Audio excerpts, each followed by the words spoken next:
ready to join the two front swatches.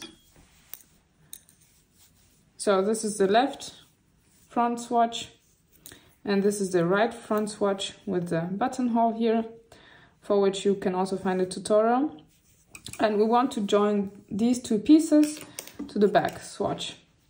And for that, we're going to lay the back piece down on the table, for example, and with the right side facing up. And we're going to place the corresponding side. So here, this is the right side on the corresponding side of the back, and same for the other front side.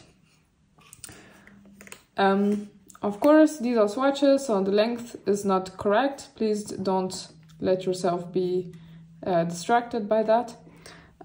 These are only swatches and the length of the pieces are not realistic. So now what we want to do is work a 3 needle bind off to join the two front pieces with the back piece. So we're going to slide the stitches to the front of the needle. I will start on this side. It doesn't really matter which side you start. And I will work here a 3 needle bind off of all these stitches. I have the yarn end here. Yeah, because I'm knitting swatches, I never broke off the yarn of the ball of yarn, and all the swatches are still connected to each other because I didn't want to break the yarn. And now I'm going to work a 3 needle bind off. So I'm going to go into the first stitch, but first I have to loosen it a little bit. And it's can be useful for a 3 needle bind off to use a needle that is slightly bigger than the one you used for knitting, in order to be sure that your bind off is not too tight. And so I have passed my needle through both of these stitches, and now I will knit through both of the stitches. This is sometimes a little bit difficult, especially on the edge, but I will pass my needle through both stitches and slide them off the needle.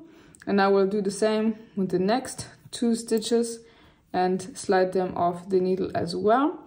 And then I will pass the first stitch over the second stitch. And I will tighten it up a little bit, but not too much. It's important here to be aware of the tension.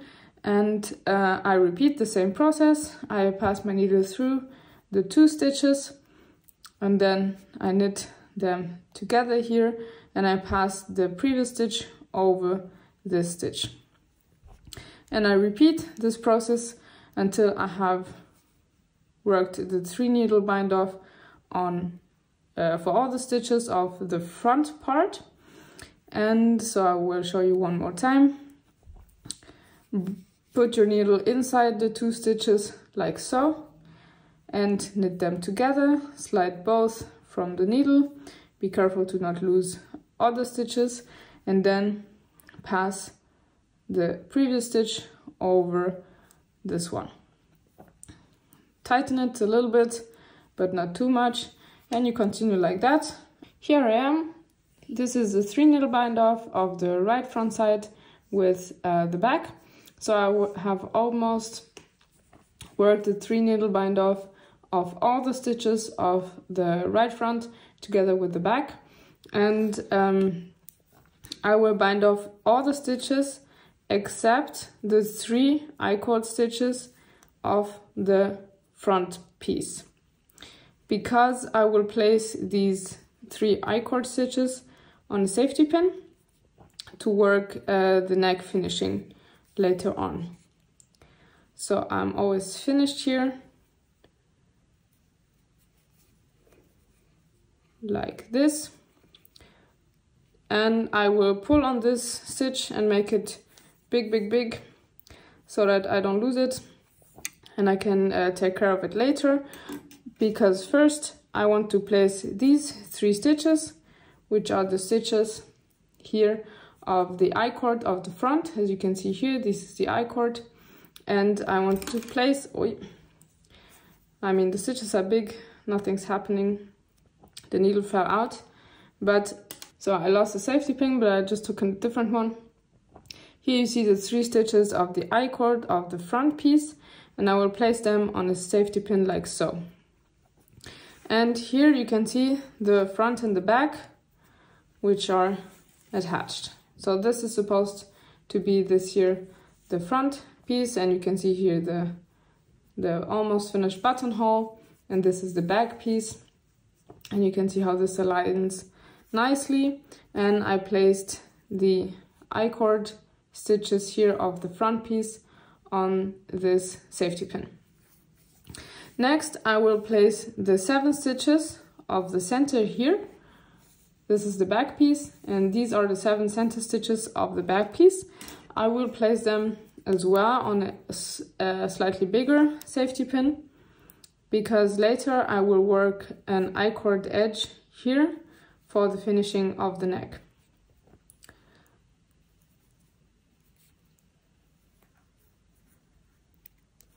So here are the 7 stitches of the center lace piece of the back. And next, I have here the other front piece. I will place right side on right side, and you can work a 3 needle bind off, or I will work a 3 needle bind off the same way. So from the center neck to in this direction. And but before I do that, I found my safety pin. I will place the 3 stitches of the I-cord of this piece of the left front piece on a safety pin. Will be easier to see it. And 1, 2,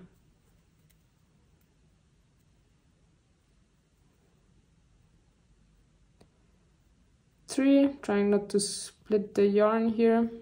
So 1, 2, 3. I placed the 3 stitches of the I-cord. As you can see, this is the I-cord of the other front piece. I placed them on a safety pin, like so. And now I will do just the same as with the other side. I will work a 3 needle bind off here, and I will probably not do the whole bind off because it's just not necessary for the purpose of this tutorial. I will just bind off a few stitches and then show you how I did the neck finishing here in the front. Also because I never broke the yarn here, and I'm starting to get a little bit tangled. So I worked some stitches of 3 needle bind off here on this side, but I'm not going to do all of it because at the end I will unravel this whole piece. And as I said, I never broke off the yarn. I'm working with the same ball all the time. That's also why I left a really big loop here of the last stitch of this 3 needle bind off of this shoulder side, because I want to unravel it later. If I was to knit the real cardigan, then I would have just done a normal bind off of this final stitch, but now I did a really long loop so that I don't lose it.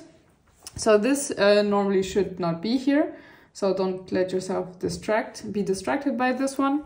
And what I'm going to do now is do the finishing of this back neck piece so that it looks nice and neat and pretty.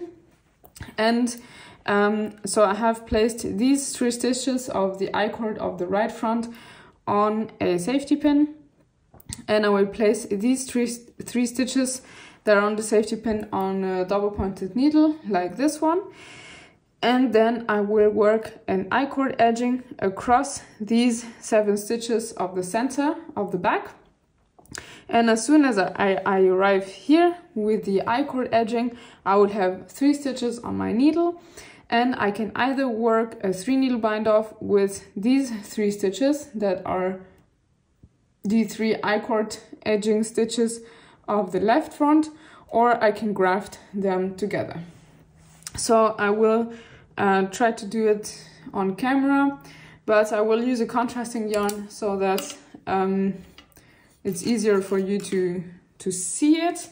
But of course, in the original pattern, you do everything in the same color. So I will take off this safety pin.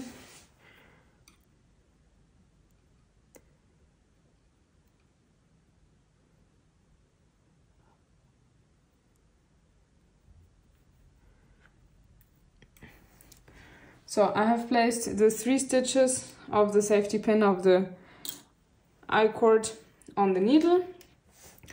I will use a contrasting yarn, and here I do not need to cast on new stitches. I will immediately work with these I-cord stitches to make the edging, and I will also place these 7 center stitches on the double pointed needle in order to work the I-cord edging. So feels like I'm operating under this ring light, and it's a little bit hot, the ring light as well.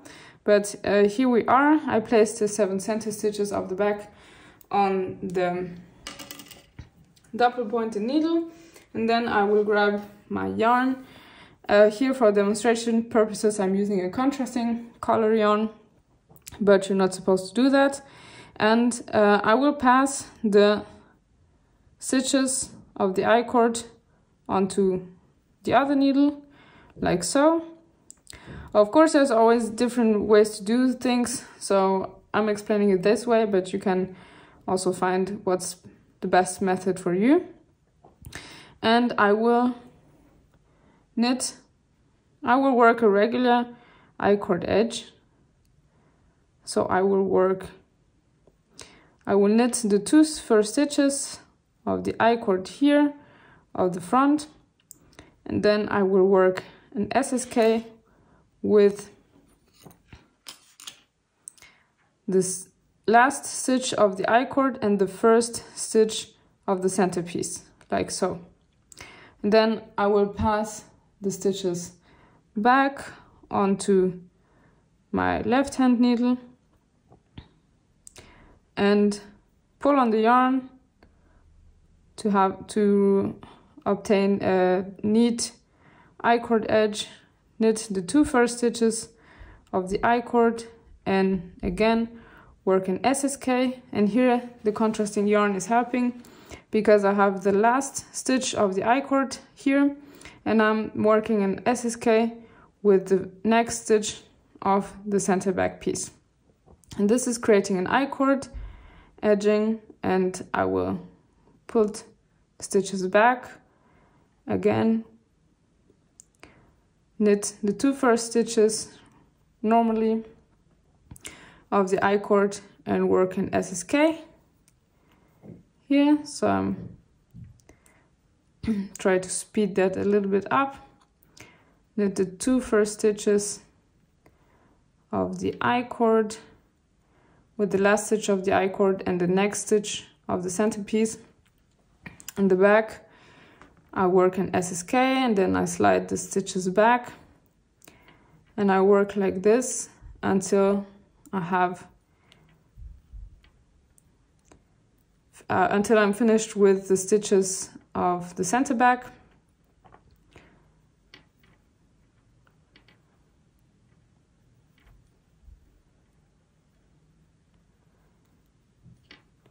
Like this, and now I have 3 stitches left here. So of course this doesn't look as pretty as if I was doing it with the original yarn, but you can see it quite well like this. And to finish that, you will graft these 3 stitches with these 3 stitches together. So for that you will place as well these 3 I-cord stitches that are on the left front side on a DPN like this one, and you can work a 3 needle bite off on the wrong side, or you can just graft these three stitches together with these 3 stitches and secure them. Also, what can happen is that you will have small gaps here where you join the I-cord of the front with the I-cord here on the back, but this is not really a problem because you have the end of the bind off here of the shoulder, you have the end as well. On this side you also have the yarn end of the 3 needle bind off of the shoulder, and with these yarn ends you can sew this gap a little bit nice and neatly so that you hide it and you close this gap. So I hope this demonstration was useful, and I will place in a photo, insert a picture of how the end result will look like on the finished garment piece. And I hope this was useful for you and you enjoy making the Flower Rain cardigan.